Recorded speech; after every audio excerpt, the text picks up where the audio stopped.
Do you feel that your work will never be good enough? Do you set extremely high standards for yourself and feel that they are sort of unattainable? Do you find yourself procrastinating on tasks because you fear they won't be perfect? Are you hypercritical of the performance of yourself and others, such as your college friends and all? If any of these answers is yes, then my friend, you are a perfectionist and you need this guide. But before that, I respect you because you chose to click on this long guide instead of all those clickbaity dopamine filled videos. If you watch these type of long videos, then your attention span is in the top 1%. Congrats. My promise to you, by the end of this guide, you will have a perfect understanding of perfection. Oh, that is a one liner, no? You'll have a good understanding of perfection, an insight into how this perfectionism originates inside us, awareness of the emotional and interpersonal consequences of perfectionism, practical strategies that we can use to overcome perfectionism, and a shift in mindset from progress, from perfectionism to progress. Why you should listen to me? Let me tell you a story. I used to be a big perfectionist. I was actually a prisoner of perfection. Everything had to be perfect, or it wasn't worth doing. As a singer, I used to post those little covers on my Instagram stories. And for even 30-second covers, I used to record 17, 18 takes that would take like 2, 3 hours. And if even one note would be off, I would publish it. I wanted to write a sleep guide in college because I saw a lot of people had a really terrible sleep routine. So I decided to write a sleep guide. But it took forever. All of my first year, I kept on writing, thinking I will improve it. I will make a really good one. Realizing couldn't do it alone, I sought wisdom from books, from mentors, and they guided me. I realized that I was spending too much time on this, and perfectionism has trapped me. I had to let it go. So I finally published it. And putting myself out there was really scary. There were ups and downs, like ups were a few people actually brought that guide. They bought that guide and gave me positive reviews. But according to my perfectionist standards, the sales were quite low. But I kept going. And I confronted my deepest fears, the fears of what will other people say. And it was really hard. But then I eventually learned to embrace the imperfections. And by the end of this guide, maybe you would too. But you will have to follow what I say. I am Roshan and I am on a mission to strengthen the minds of youth of this nation. I am basically learning out loud.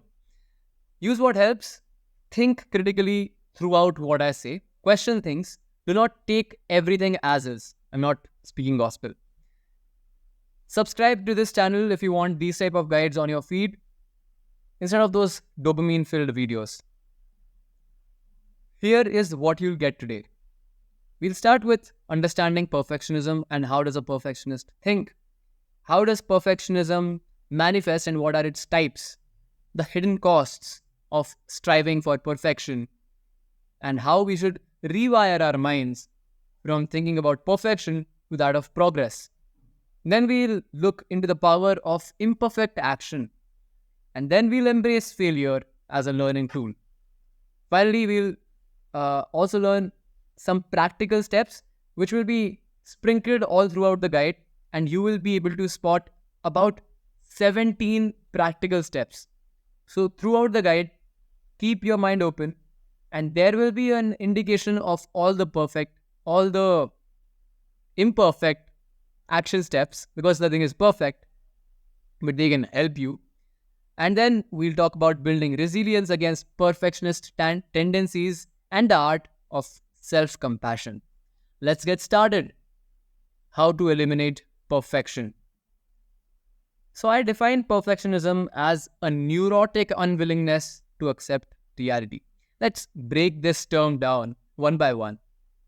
What's neurotic? In psychology, we define neurotic as an excessive and irrational anxiety or obsession to do something.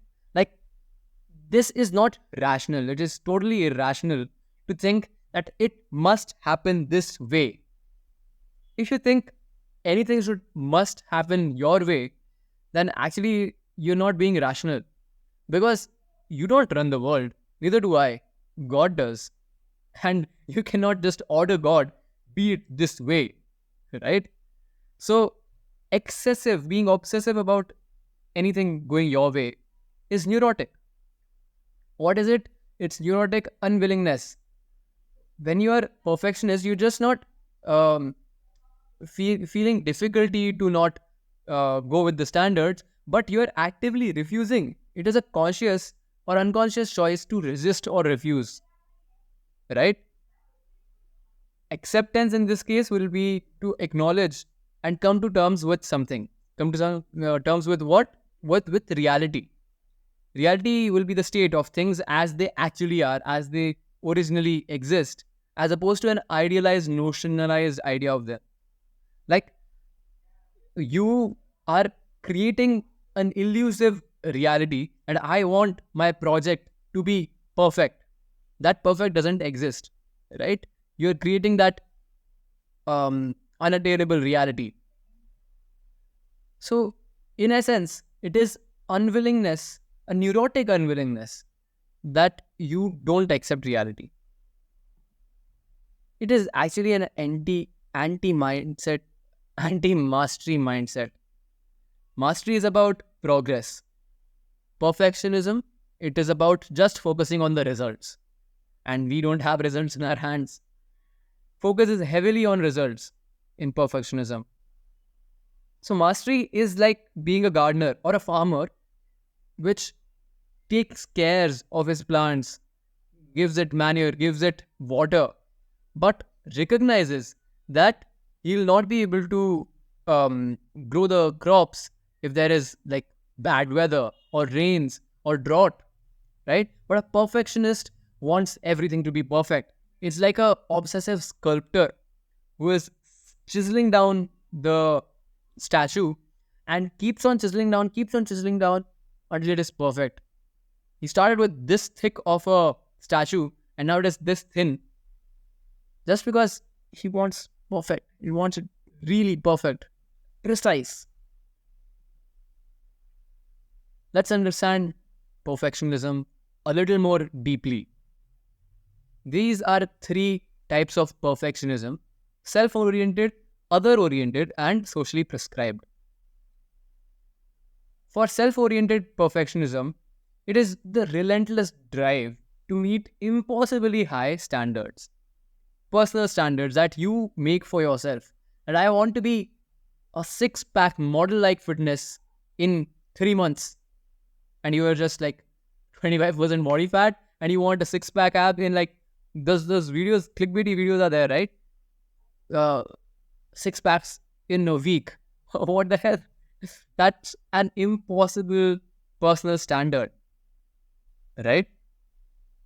And you need to understand that it's one thing to say nothing is impossible, everything is attainable with human potential, but actually, so much pressure on yourself is not good. It's like pressing the brake and the accelerator together. What happens? The machine will break down. The machine inside you will also feel a lot of pain and then eventually break down if you keep on putting so much pressure on itself. Right? You're just a human. Other oriented is imposing unrealistic expectations on those around you. If you are leading a club, you will expect your club members to do everything perfectly. Is it possible? They're your juniors. They don't know how to do things perfectly. They can do better. But can they do perfectly? No. Then it is socially prescribed. Usually happens to us Indians and maybe Chinese and all, because our parents are so much obsessed with performance. They want good academic performance. They want us to do a good job, such as a doctor or engineer or a pilot, something like that. right? So it is a socially prescribed the belief that others expect perfection from you. How these are manifested? First, procrastinator keeps on working on something until it is perfect, and perfection is never attainable, right? So you keep on working just one project endlessly, which wastes a lot of time. If you fear imperfect result and keep on working, you will waste a lot of time. Then comes the overachiever, burning out in pursuit of flawless performance. You just want flawless. There shouldn't be any mistake in my performance. And for that, they take so much pressure on themselves that they burn out completely. And the last manifestation is being a control freak. We want to control every single small aspect. This also manifests as a form of a clean freak, the obsession of keeping everything very neat, very organized, right? I'm not suggesting you to become an unorganized person, but if you have an obsession with keeping things very clean and very neat and very organized, you might be suffering from perfectionism. You know what are the hidden costs of being a perfectionist? Let's discuss that. Firstly, you actually turn to hating yourself because you're criticizing every single step so carefully. No, I don't want to do that. If I do an imperfect action, then what? Then what? Just a human. Accept that. Why are you criticizing every single step?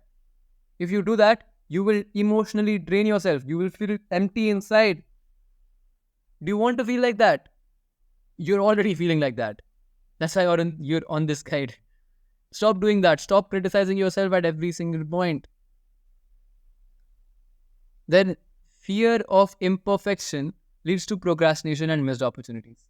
We discussed procrastination, and let's discuss the missed opportunities part here. Because when you are too busy in just one project, you're cutting yourself off from many other opportunities which might benefit you. There is merit in working on just one single project, but if you're on it for endless time, you're missing a lot of opportunities, right? Then comes unrealistic expectation, which create tensions in personal and professional relationships. Your relationships will suffer if you have so many perfectionist tendencies. You will expect perfection from them also. You will expect perfection from your partners, from your friends, from your colleagues. If you're a boss, you will expect perfection from your employees, and that will have a negative effect on your relationship with these people. And the fear of failure, it stifles innovation and personal growth. If you're very obsessed by perfect one thing, such as, let's say, building a perfect aesthetic body, if you're totally obsessed with making that body, and 4 years, 5 years, 6 years, you're just giving every single resource to building that body, you're missing on so many other aspects which holistically contribute to your personal development, such as your intelligence, such as your social capital, such as your income, right? So, fixating every single resource on one thing to be perfect is often not so good. You want a well rounded personality, right? And all this chronic stress that you have, the pressure, the chronic stress from perfectionist tendencies, they even lead to physical health issues. A lot of health issues comes from taking a lot of stress. The cortisol hormone is an anti of testosterone. Your testosterone will drop, your drive will drop, and there will be many physiological changes if you take too much pressure on yourself to be a perfectionist. Let's just do a pros and cons of being a perfectionist. So, pros, obviously, you'll produce higher quality work than just if you just want to get thing done. And if you want thing to be perfect, obviously the perfect thing would be better than the done thing. But and also your focus on precision and attention to detail is good because you want it to be perfect. That's why you will put a lot of effort in making every small detail to be perfect. But at what cost? Emotional drain, productivity paralysis, relationship strain, creativity stagnation, and health deterioration. You have the both of the option right in front of you. I personally think the cons overweigh the pros, and the perfectionist tendency should be eliminated. Cool.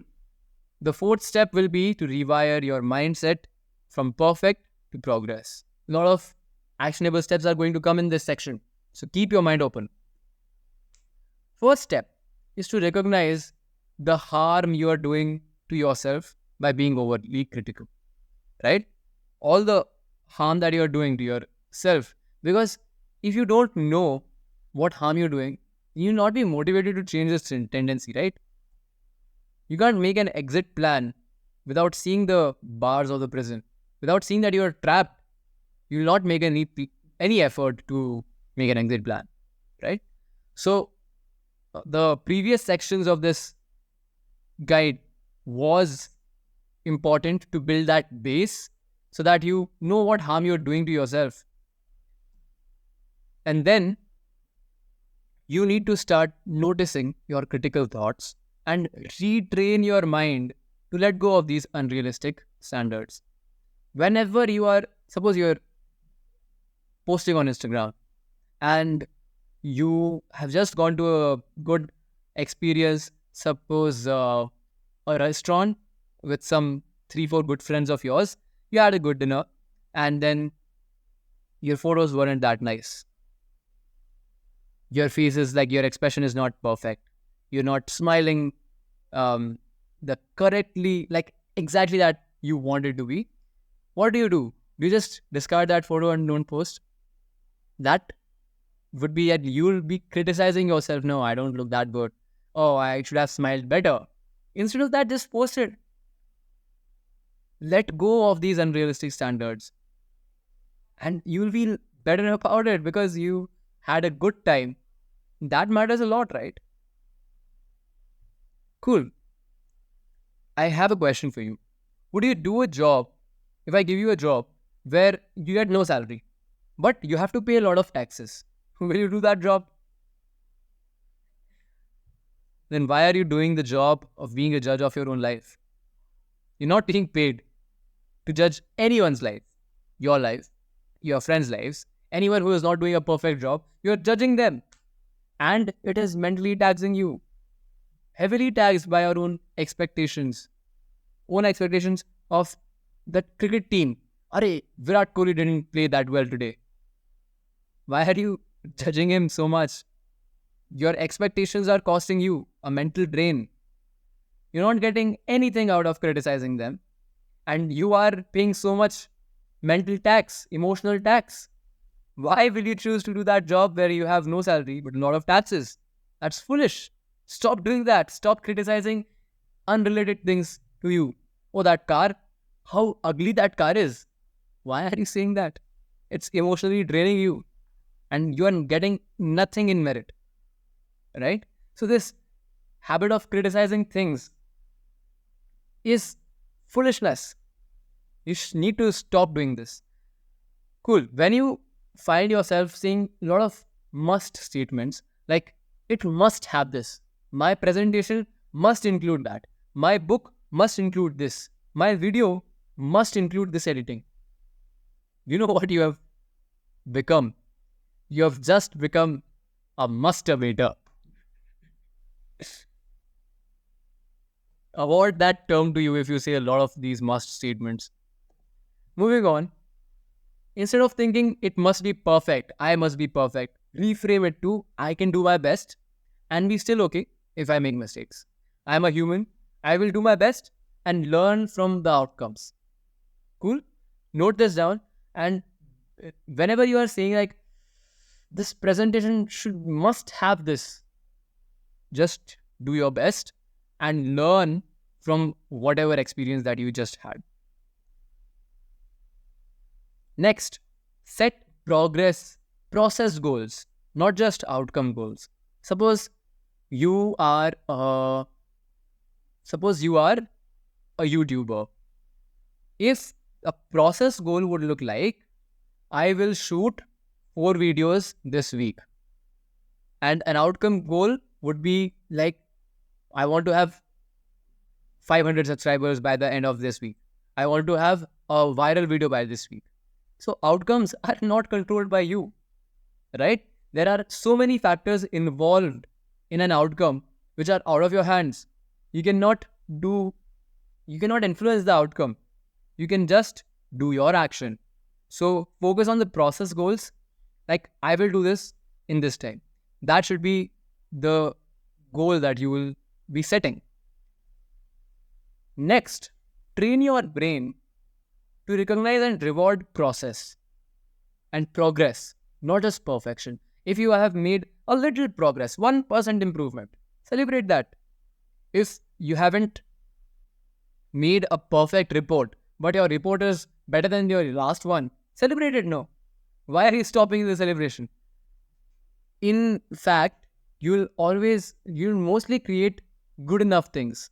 And if it is better than your last one, you should celebrate it. Why? Right?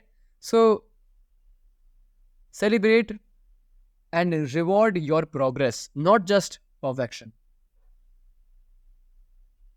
Next section, the power of imperfect action. There was this experiment where there were 2 groups. One group was told to make a pot, only one pot, in 30 days. They asked them to make a perfect pot in just 30 days, right? And the other group was told to make 30 pots, one pot each day. Cool. What they found out was, when they told to the second group made a better pot in the end, because they had practice, they had iterated.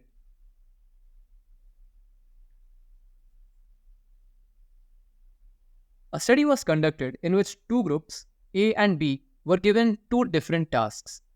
The task was, for A, they had to build just one earthen pot, and for B, they had to build 30 pots in 30 days. And in the end, they would compare who made a better pot. What do you guess? If your guess is group B, then you are correct, because they had iterated and learned from the process again and again, and by the end of the 30th day, they made a better pot than the group A, who made just one pot, perfecting it until it was not so perfect. Therefore, perfectionism leads to lost opportunities. Market actually values action over perfection. Others progress while perfectionists delay. So many other people are making good enough stuff and moving on, learning from the mistakes and progressing much faster than a perfectionist who hasn't released his first video, his first song, their first album, whatever you are creating. In the longer run, the person who has iterated more will learn faster. You need to reframe your relationship with failure. Each imperfect attempt is a data point. You can learn something from that. If, for example, you're a YouTuber and you post a video which doesn't has lot of engagement, lot of click-through rate, learn from that. Why your click-through rate is very low? Because your thumbnail wasn't really good. Why your retention rate, the graph went like this? Because you don't have any personal storytelling skills. Develop that. Feedback is a very good teacher. And you get feedback only if you launch something, only if you put your stuff out there. So your task is to create a minimum viable product and launch it anyway. Even if it is not perfect, launch it. You will get feedback. You will get valuable feedback from the market, and then you can improve your product. This is much better than spending months and months, year after year, on perfecting your project before launching, fearing that it will not be perfect. Get over that fear, because no project is ever perfect.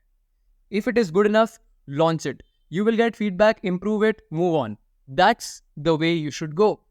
Another implementable step is give yourself hard deadlines. But with a twist, you should give your deadlines for imperfect work. Suppose you have an article to write and you need to write it and you want an A plus, whatever, and you give yourself 2 hours that I will write an article in 2 hours with the mistakes, with the typos, with the errors, but in 2 hours I will write it. Then, after a break, you give yourself another 1 hour to correct those mistakes, correct the grammatical errors, correct the typos.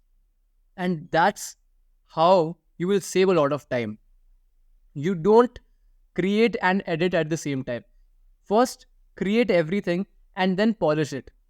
And launch it until it is good enough. If you are at 75%, 80%, just launch it.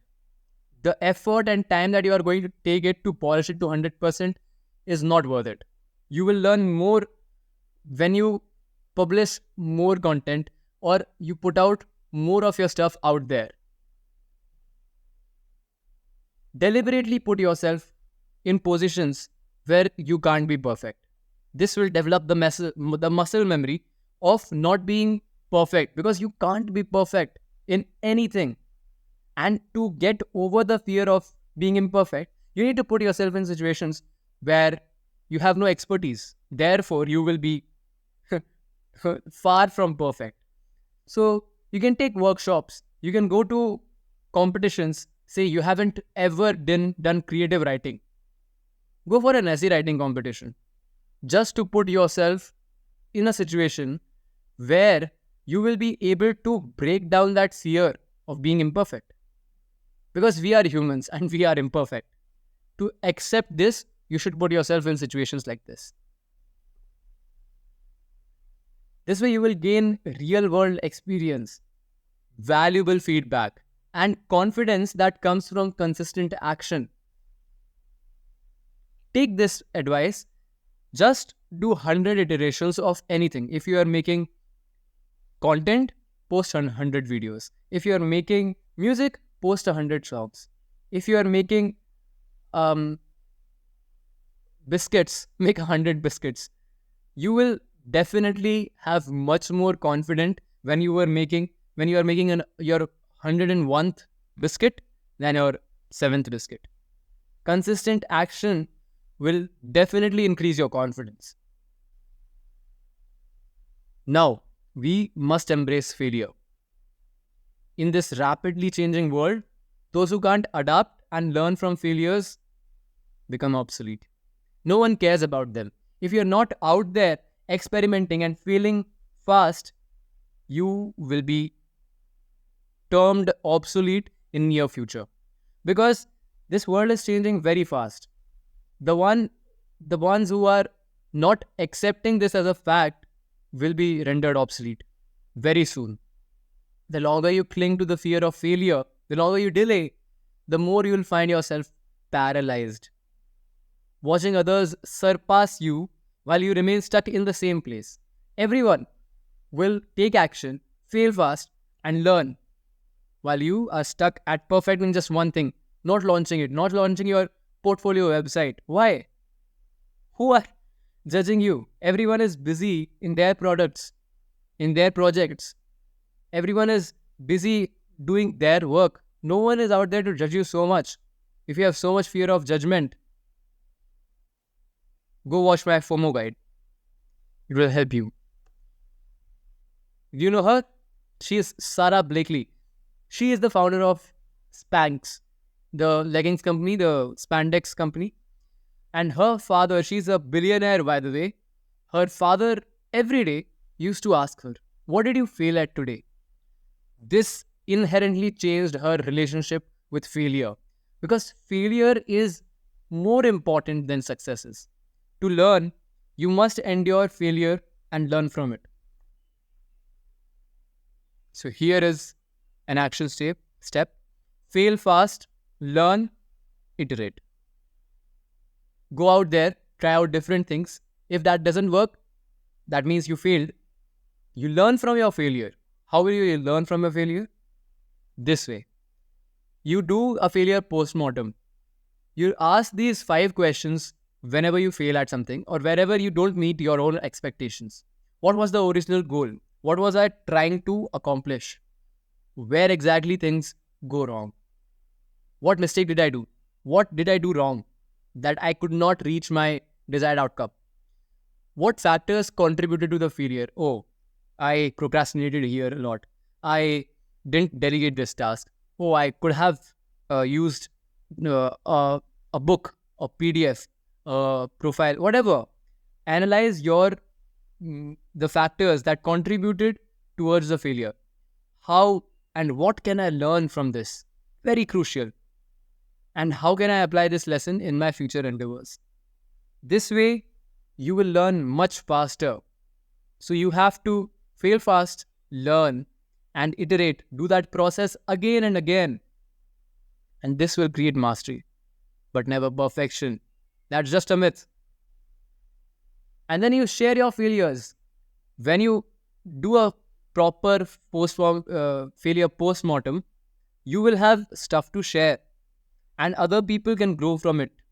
You will also be creating your own community, which is growth focused. It will help you a lot. So you, once a week, call your friend or make a post on LinkedIn or Twitter or whatever that I failed at this thing and this made me learn XYZ. This is a very actionable step that you can take from this week. Note down your failures, conduct a post-mortem, and share your learnings about the failure. Let's discuss some practical strategies for overcoming perfectionism. See, all this advice will only work if you take it. If you take action, only then it can work. Just going through this full guide will not guarantee that you will stop being a perfectionist. You will have to take action. Real results are only there when you act, right? So take action now. You will have to comment down in this guide what tangible, actionable step you are going to take after watching this full guide. Cool? Let's go. Define what good enough looks like before you even start. Before you even start your project, define that if I do this, if I meet these standards, okay, this is good enough. And when it is good enough, you post it, you publish it, you just put it out there. Don't hesitate and don't look for marginal improvements that take a lot of time, right? When you will take 20% of time in doing the 80% of the task and then 80% of the time perfecting for that little 20%. You can learn much more, much efficiently if you just use the 20% time to build that 80% product and then launch it. Build that 80% video, launch it. Don't try to be so much perfect. Next is a very tangible step. Whenever you criticize something about yourself, oh, I didn't say it nicely. Oh, I didn't reach my standards. Oh, that is such a bad, ugly car. You snap a band. You get a band, you get it across your wrist, and whenever you make a critical comment, snap it. This will retrain your mind. It will give a punishment for criticizing, right? So your brain will adapt. If you do it for like 30 days, your brain will adapt that no, when I criticize, I get a punishment. So I better stop criticizing. And you need to stop criticizing because it robs you of your future, right? And as I previously said, you're not getting paid to judge anything. You're getting mentally taxed. You have to stop criticism, and this is a really good strategy to stop it.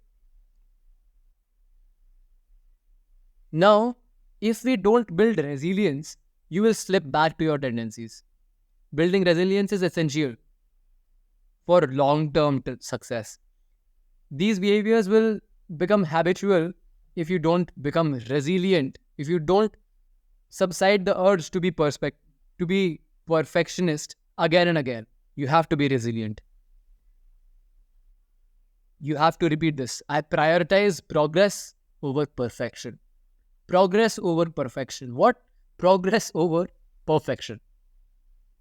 Don't resort to the perfectionism and workaholism as a coping mechanism. Most people do that. If you don't perform with your standards, they start working like, I'll work 14 hours a day. I'll work 16 hours a day. And then they are burnt out. I need to be perfect when I do this. I need to be perfect when I am watching a video, talking to someone, giving a presentation. Stop. You need a step-by-step plan of how you respond to stress. Because if you don't come up with that, you will return to your coping mechanism, which is maybe workaholism or perfectionism, right? So it can be as simple as walking in a green park. It can be as simple as journaling down your thoughts, playing a music. It can be whatever. But don't let your stress response be returning to workaholism and perfectionism. Cool? Now, antidote to self-criticism is self-compassion. That punishment thing is one thing. The other thing is self-compassion. Now, the practice of treating ourselves with kindness, acceptance, and understanding is known as self-compassion. Especially during the moments of pain, failure, and self-doubt. Whenever you feel that, okay, this is a moment of failure, this is a moment where I'm doubting myself, I need to acknowledge that this is what happens to most of the humans, and I am a human, and I'm feeling that way. But I don't need to punish myself for a failure, because failure is a good part. It teaches me. You need to reframe how you talk to yourself. Self-compassion is crucial in this demanding world, fostering mental well-being and emotional resilience. In a society that often glorifies achievement and perfection, self-compassion serves as a counterbalance.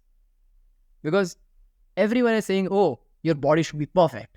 Oh, your car should be perfect. You should have a 4 BHK in Bangalore, Mumbai, whatever. And it is glorifying this, like Instagram accounts, they are flashing their Lamborghini, wagera, wagera. But you just need a counterbalance. Otherwise, you will be stuck. You will be sucked into this whirlpool of toxicity, toxic expectations. You don't need that much. I don't know why society is glorifying it so much. It is just rampant materialism. And you're not happy when you're accumulating. I have seen a lot of millionaires who are not actually happy.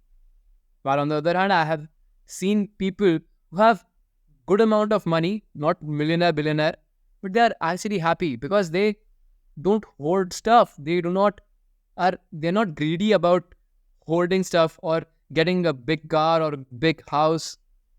They're satisfied. Life is not about min-maxing every single thing. That I want the best car, I want the best house. Come on, bro. Just get what works and be compassionate towards yourself. Okay, what happens if my friend has a big house? It's all right. I have a house to live. I have a car to drive. Be okay with that. Be compassionate towards yourself. And do not go for working so hard to buy things that don't even make you happy. Right? And it reminds us that we are just humans. We make mistakes. We are imperfect. So, you should deeply care about yourself. And there are 3 things which will make you more self-compassionate. One is mindfulness, acknowledging our feelings without judgment. If you are feeling self-doubt, acknowledge it that every successful person at one stage felt that they're not enough. Their work isn't good enough. But they said, okay, I'm still going to publish this, get feedback, improve. Cool. Be mindful that these feelings will come. But it's alright. They do come and they go like seasons. So you don't need to worry that much. Perfectionist people have this very bad habit. When they feel anxious, they're like, oh, why am I feeling anxious? I should never feel anxious. I should always feel productive. Why am I getting anxious? And thinking about not getting anxious, they get more anxious. Same about stress. Oh, why am I feeling stressed? I should not be stressed. I should not be stressed. And saying that, they get more stressed. So instead of that, acknowledge that you are getting stressed. And now what I'll do, I'll follow my stress response, whether that be walking in a green park or singing music, singing a song or anything, right? Next is kindness. How you treat a close friend when they tell you that, oh, bro, I did not produce a perfect song. You say it's all right. You're just starting out. It's a big process. You'll learn. You'll grow better. Treat yourself that way. That is real growth. When you treat yourself like your best friend, we are really nice to our good friends. But to ourselves, we are so critical. We hold ourselves to such high standards, and when we underperform, we kick ourselves. Why? You need to be kind to yourself. And then breathe. It's a really good tool. Kindness in, negativity out. It's a really good tool. You should try when you are stressed. Definitely works. So, we have eliminated perfectionism. Have we? I have covered everything that I promised, and I hope you found incredible value in this guide. If you did, like this guide right now and subscribe to this channel for more such guides. And also, practice all the 17 actionable items that I told you, and comment down below what is the one thing that you like the most and what is the one thing that you will definitely be practicing. Thank you so much for watching till here. I'll get back to you with another value-packed guide real soon. Thank you.